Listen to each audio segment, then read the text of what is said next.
Salam alaikum, j'espère que vous allez bien. Bienvenue dans la chaîne éducative pour améliorer mon français. Aujourd'hui, je vais vous présenter une nouvelle leçon d'études de langue pour le niveau collège. Ça sera notre vidéo numéro 110. Et on va parler de la voix active et la voix passive. Ok? Pour les objectifs de la leçon d'aujourd'hui, ils sont les suivants: définition et utilisation, structure de la voix active et passive et la transformation que va subir la phrase pendant le passage du discours de la voix active à la voix passive. Ok? Bien, alors pour définir la voix active, donc écoutez, si jamais dans une phrase c'est le sujet qui fait l'action, c'est le sujet qui effectue l'action, alors on a une phrase à la voix active. Regardez l'exemple. L'ingénieur présente le projet. L'ingénieur, c'est le sujet. Présente, c'est le verbe. Qui présente, c'est l'ingénieur. C'est lui qui fait l'action de présenter. Il présente quoi? Il présente le projet. Donc voilà le sujet, le verbe, le complément. C'est celui-là qui fait l'action, l'ingénieur, c'est l'action, c'est le fait de présenter. Et qui subit l'action d'être présenté, c'est le projet, le COD. Donc c'est une phrase à la voix active, puisque le sujet, c'est lui qui fait l'action, et c'est le COD, c'est lui qui subit l'action d'être présenté. Donc cette phrase, si je veux la transformer à la voix passive, voilà, elle est là. Quand est-ce que je vais dire qu'elle est à la voix passive? Quand c'est le sujet qui subit l'action. Regardez, le COD ici, il est devenu sujet. Le projet est présenté par l'ingénieur. Ok? Le sujet est présenté par... Donc ici, c'est le sujet qui subit l'action d'être présenté par qui? Par l'ingénieur, qui est devenu complément d'agent. On va voir ça dans les prochaines diapos. Donc pour l'utilisation, la voix active est utilisée surtout quand on veut insister sur le fait de l'action, sur le déroulement de l'action, sur le fait d'effectuer l'action. Mais l'utilisation de la voix passive, c'est quand on veut insister sur l'action elle-même ou bien sur celui qui va la subir. Ok? Donc voilà la structure de la voix active à la voix passive. Prenons cette phrase par exemple. On a un peintre africain à réaliser cette toile. Donc, on a ici un sujet qui est sous forme de groupe nominal.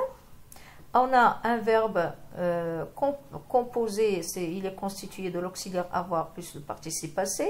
Et on a un COD qui est sous forme de groupe nominal aussi. Ok? Donc, qui fait l'action de réaliser? C'est le peintre africain. Il a réalisé quoi? Il a réalisé cette toile. Donc, c'est une phrase à la voix active par excellence. Ok? Voilà le sujet, le verbe et le complément. Si je veux transformer cette phrase à la voix passive, qu'est-ce que je vais faire? Je vais commencer la phrase par le COD de la phrase active. Puisque la phrase active, le COD dans la phrase active, c'est cette toile. C'est avec cette toile que je vais commencer ma phrase. Regardez, cette toile a été réalisée. Donc la transformation du verbe se fait comment? Donc ici, on a l'auxiliaire avoir plus le participe passé. Qu'est-ce que je vais faire? Il faut savoir que dans le discours, dans la voix active et dans la voix passive, on utilise toujours et à jamais l'auxiliaire être. On n'utilise pas l'auxiliaire avoir dans la voix passive. Ok? Bien. Donc qu'est-ce que je vais faire? Ici, puisqu'on a le verbe, l'auxiliaire avoir plus le participe passé du verbe réaliser. Et réaliser ici est conjugué à quoi? À quel temps? Au passé composé. Donc je vais prendre l'auxiliaire être et le conjuguer au passé composé, c'est-à-dire en même temps que le verbe dans la phrase active. Ok? Donc a été réalisé. Ok? Je vais accorder bien sûr, puisqu'il s'agit de l'auxiliaire être. Je vais ajouter la préposition par, par ou bien de, ça dépend de la phrase, et je vais terminer par quoi? Par un peintre africain. C'est lui qui a fait l'action dans la phrase active. Ici, il est devenu complément d'agent. Ok? Donc, dans la phrase active, le COD, on a le COD, il va devenir sujet dans la phrase passive. Le verbe va subir la rectification qu'on a déjà expliquée. On va ajouter la préposition par et le sujet dans la phrase active va devenir complément d'agent dans la phrase de la voix passive. Voilà le dessin et ça va être clair. Voilà. Voilà. On répète. Donc ici, le COD, il est devenu sujet. A été réalisé, on a fait comment? On utilise toujours l'auxiliaire être en le conjuguant au temps du verbe dans la voix active. Ici, la phrase a réalisé est conjuguée au passé composé.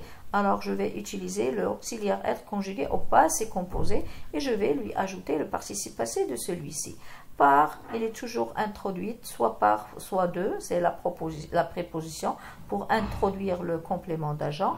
Et le sujet dans la phrase de la voix active va devenir complément d'agent dans la phrase de la voix passive. C'est aussi simple que ça. Donc, lorsque le sujet dans la voix, il faut ajouter une note. Lorsque le sujet dans la voix active et le pronom personnel en, le pronom personnel en, troisième personne du singulier, le complément d'agent n'est pas exprimé dans les phrases de la voix passive. Voilà exemple. On transforme toute la marchandise. Donc c'est vrai que ici on a le sujet qui est en sous forme de pronom personnel, on a le verbe et on a le verbe et on a le COD, c'est-à-dire c'est le COD qui a subi l'action. Ok?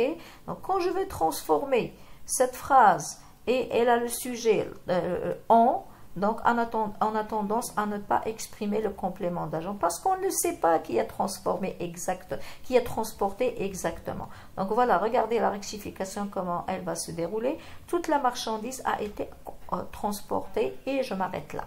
Je ne mentionne pas le complément d'agent quand il s'agit du sujet dans la phrase de la voix active qui est un pronom personnel.